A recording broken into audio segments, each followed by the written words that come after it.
Hi guys, quick update, just a little fun video after the last video. So I did manage to finish the breach finally.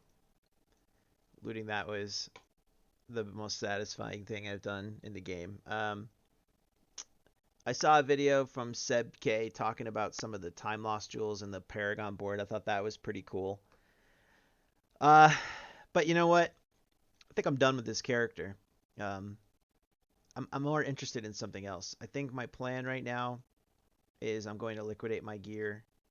I'm going to sell off all my stuff and then probably just hook up my friends or just sit on it. I don't know. Maybe just give it to my buddies who are still playing because I don't know. I'm one of those people where when I reach a point where I know I've completed what I need to do on that character, it's just like what more is there to do at this point? Mindlessly grind, farm currency for what end, right? Like we got the gear, we got the stuff. I'm moving on, and I think I'm moving on to hardcore. I think it's time to make a hardcore character. I think I'm gonna experiment with this and see what I can do. I have some ideas on this. Obviously, hardcore you switch to toughness and difficulty. Um, I think the build can do reasonable damage even without the gloves. So a lot of people ask me, what would you do about this build if you weren't geared? Well, here's the thing, okay? Do you need to have infinite 600 resources? No, I don't think you do. I really don't think you do. I don't. Ingenuity belt is a win more. You don't need it. It's great, but not necessary. I don't even think Astromantis is necessary. I don't think the chest is necessary. I think it's literally just the staff, some proper gemming with stuff, and then putting on maybe some breach rings, some good rolled rings or whatever, and some stats. Even taking all that off, my stats are still 285, 100, 270. And I think with this, what you would do is you would go into your tree and spec less for int, and you'd move all of that into strength. So like if I look at my passes right now, we take a look at what I've done. I've got like a mix. It's like strength nodes, some intelligence nodes. It's kind of a mix. Now, there's some things that you would gain and some things that you would lose by doing it this way. Here's the crazy thing about hardcore and why this is going to be more of a challenge. The market doesn't really exist. Like I was looking at some of this stuff in a market capacity, like the trading of it, and it's just not really there. Like it's a lot of people playing pet summoner, I guess, which makes sense because you know if you want to be a pussy and hide behind pets, that on a hardcore, I'm just kidding. You're not. I take that back immediately. I know you're not a pussy. I'm just saying that playstyle makes sense that that would be why it would survive in hardcore. When I did Diablo 3 originally, I played Necro for exactly that reason because I thought having pets was the way to go. Or Witch Doctor, sorry, but Witch Doctor at the time pets were kind of garbage, so it didn't end up really being a thing. I actually just ended up making Arena Toads to go for world first infernal difficulty hardcore when a game first came out. Hard to say whether or not you're a world first in that and anything because there's no real detriment. But Crip was actually watching my stream. I streamed it in the moment. I killed Diablo on infernal difficulty pre-nerf. For any of you that played D3, you may remember that. Um, that was after Crip got the world first Diablo kill in Inferno, and then I tried soloing it as Witch Doctor and was able to actually do that. So now I'm switching to hardcore because I think it's fun. I didn't play hardcore initially because I needed to learn boss mechanics and understand how the game works, but I do think this is still viable. I think the goal would be cage staff. So I'm looking at the market right now on hardcore, right? And you look at the Pillar of the Cage God staff, it's only three exalted. Like some dudes got this for sale on hardcore on three exalted, and it's low level. You only need to be like I don't even think this thing has a level requirement. It just says it requires 10 dexterity. So if I can scrounge up three exalted orbs in hardcore and buy this staff, then I think you start gearing with rares. I think after that, step one is get the staff. Step two is I think you go for stuff that just has like damage on the rolls, like physical lightning damage. You use this to supplement what you're going to be lacking. Now you're going to do a little bit less damage on the front end, but you're going to gain the AoE and the attack speed. I think the attack speed is kind of a sleeper. It is harder in the lower levels to juggle the three stats. So I think the way you would do it is you would prioritize life and and just the main attributes on your gear. It's gonna be interesting. I think you can pull it off. I think it can be doable. This is gonna be a bitch. This is a drop off of the Breach Pinnacle boss. So to really get the build online and do mega pumper damage, you are going to be lacking this for a long time. And looking at the market again on hardcore, this doesn't exist. It's actually not there at all. So no one over there. I mean, hardcore is a graveyard, a ghost town. It's actually kind of exciting to think that it's going to be challenging. There's these fucking ding dongs that keep posting in my comments talking about RMT. I literally went out of my way to post looting this myself in the last video just to prove to people what I was doing. Like there's a methodology here that a lot of streamers are talking about buying with exalteds or divines the stuff to do the pinnacle bosses as long as you can reliably farm them because their drop pool table sells for more in the market than what it's worth. Here's another little tip for what I was doing since it's pretty much done. I'm just going to share this. I was farming the expedition boss like crazy. So in order to get the Expedition Pinnacle boss, you have to feed this guy the maps, and they have to be at least level 79. At least I was able to do level 79. I don't know if that requires Atlas Tree points or what, but once I had like a couple, I was doing 80s, and then I went down to 79, and he was still there. So my methodology for making money to buy a lot of this gear was, I was going in the trade market and finding these logbooks at like 79 or 80. They needed to have the Knights faction on the book. I was bulk buying these for 10 to 15 Exalted, checking the maps to see if the Pinnacle boss was there, getting the Pinnacle boss at about 1 in 4 to 1 in 5 rate, killing the Pinnacle boss, and then trying to loot his ultimate life flask. Now, the life flask, let me see if this is still in the market right here. Orlos Resolve Ultimate Life Flask on standard right now. There's none on hardcore. The cheapest one is 27 divine. I sold mine for 25 divine. So I was running this in a cycle, and the 25 divine gave me enough to rebuy enough logbooks to run that boss and kill him again. Now, I don't know what the drop rate on that life flask is. Maybe it's a 1 in 10 or 1 in 20. I don't know because I actually got it a little closer to 1 in 6 to 1 in 8. So the math worked out that I was profiting with all the other stuff that you can get in the maps if you really want to, running those expedition maps. But I was farming him, buying the books for anywhere from 10 to 15 exalted, killing the boss, getting the flasks, selling them back to people for 25 to 30 divine, which now at the divine market going just out of control the way that it is. I think that was, I mean, divine now, I mean, Jesus, it's up to 80 to 1. So buying, you could get 5 to 6 logbooks, maybe even 7 if you're lucky, per divine. You needed 1 flask to get 25 to 30 divine back. I was returning that rate. It really wasn't that bad. And then again, you could do this with the expedition too. You could try to farm for this ultimate mana flask. You get one of these and you sell it in the market by buying some stuff. And then again, all I was doing was I was using exalted orbs to buy the simulacrums, which seems expensive, right, on face value.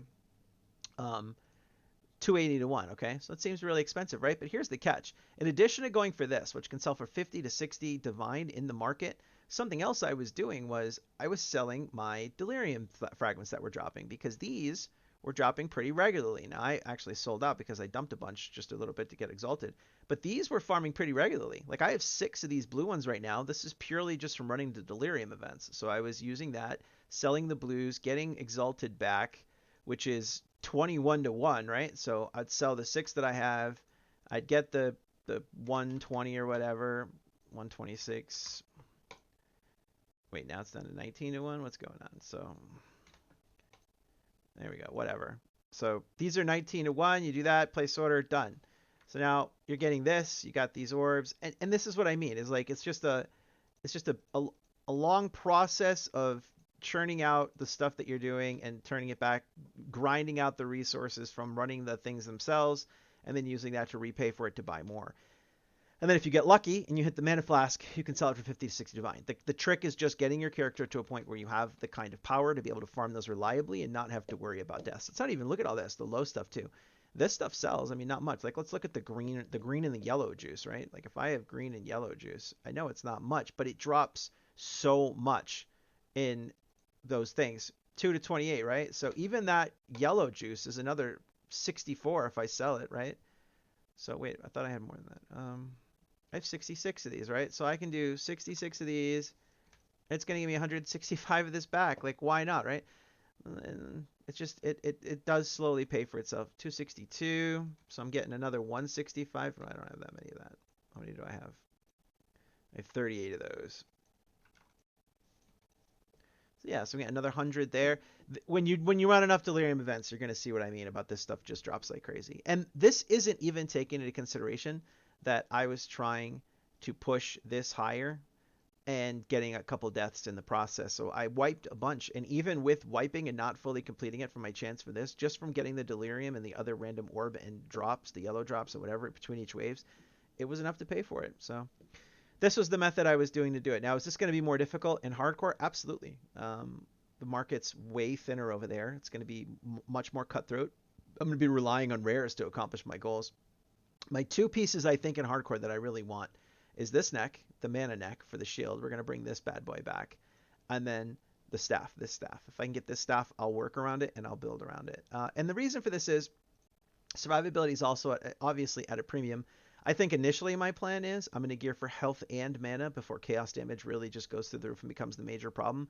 By using this neck combined with health and mana, I think I should be able to create a double pool. If I can get my mana up high enough, looking back at my chest, like let's go back and revisit just how insane this chest is. Now I may have to put this in the market and sell off if I'm dumping this character. Maybe I'll keep it. This chest is, it's so good, right? It's so good. I just haven't seen a chest compete with this. It's just so amazing. I love it so much. Um, it's got the insane evasion, insane energy shield. It rolled the triple socket. It has double decent resists with the 31 dexterity. Just an absolute monster of a chest. But if I put this on for the shield, now I'm up to 8k shield. These gloves obviously are insane, but they don't really have much in the way of shield. If I look for a pair, so that only has 19 shield. Let's find a pair. Yeah, like this pair. So I was using those for a while. Now up to 9,273. Um, this belt doesn't have mana, but we can pretend. I don't even think these have mana. This one has mana. So let's just put that belt on to pretend. Now we're at 10k shield. So if I meditate that off, get this up to 20k, I mean, that's pretty fucking tanky. As long as you're playing smart, which I'm just going to have to do, and as long as I'm not taking risks, remembering don't get too cruise control, remember to top off my shield when I can. I'm going to have to. Another thing about this too, there's the other benefit to not using this shield, or this chest, I mean, and using a regular chest is it's also going to give you a considerable amount more spirit. Because that's one of the big drawbacks of using this is when I was using that chest, I lost spirit. I had to make sacrifices. I was only able to use Wind Dancer and Grim Feast. I took off the Ghost Shroud. I'd probably put Ghost Shroud back on right now. This is probably going to get nerfed. So Cast on Shock, the big single target Bell interaction right now, which is debatably bugged. I mean, a lot of the videos you're seeing of people using this with the bell, for those of you that don't understand the way it's working, is there's some weird interaction where when you're casting shock, where this is the bell itself is re-shocking, which is like giving you charges when it casts Eye of Winter and it's spitting out its little shard projectiles. The shard projectiles are causing an effect where it's triggering full bells in like seconds. It's just ridiculous. If they want to try to get to the game back to a point where you actually have to do mechanics, it's going to come down to the Eye of Winter won't be the mechanic. You're going to be attacking like this into the bell to get your extra hits. You'll still be doing good damage. It'll just be far more reasonable damage in reality, like compared. Or maybe they don't. I mean, I don't know. Everybody just keeps saying it's going to get nerfed. Nobody really knows. A lot of people, I think, are seeing this build from the perspective of having like Astra Mantis and this unique chest and these unique gloves and this belt, and they're doing these crazy things with the bells and these insane DPS and one-shot bosses. It's like, bro, you've got every best item possible in the game. At what point more, like, of course you're going to one-shot the bosses. That's the point. You're done. You beat the game, man. Like, there's nothing else to do. And that's kind of my point. That's kind of why I've reached that point. And I acknowledge that. And I say, I did it. I got the loot. I beat the bosses. There's just really not much else to do. This isn't a job. I'm not going to sit here and grind just to get currency for insert random reason here. I don't know. I mean, I'm not a full-time streamer. I guess I can understand why those people just play this game for their entire lives, but it's time to do something new. So I think I'll try hardcore, and if I die or don't like the experience or it's just too rough, maybe I'll just take a break from the game and look for updates down the road. No harm in playing other games. There's a million amazing video games out there. We've got, the new Monster Hunter game in just a couple months. A lot of stuff coming out. So yeah, this is if hardcore goes well, I'll keep you guys updated just in what I'm doing with the rares and how I think you can transition away from needing this really broken OP gear to go for a more defensive playstyle, because the damage is so high and good. Everybody keeps whining that this build requires these. I really don't think it does. The gloves are huge. I mean, don't get me wrong. These are probably the single greatest piece, because when you have hundreds of lightning damage, this is adding 300 lightning damage on the top end. Yeah, that's obviously insane. But you can get rings and like stuff. I'm trying to look for an example. I had a like this lightning ring, for example, right here. This is really powerful, obviously, but it's got 3 to 49 lightning damage. You can get added lightning damage in enough places. You can get it on your gloves. You can get it on your rings. You can get the Ingenuity Belt to boost them, but even without Ingenuity Belt, just having it on the gloves and the rings, having that amount of lightning damage, plus the Charge Staff providing additional lightning damage, when you have those sources combined, it's pretty good. It's obviously not these gloves. I'm not disacknowledging that. I'm just saying I think it's completely reasonable. My goal in my hardcore character will be to get to a point where I can farm this first.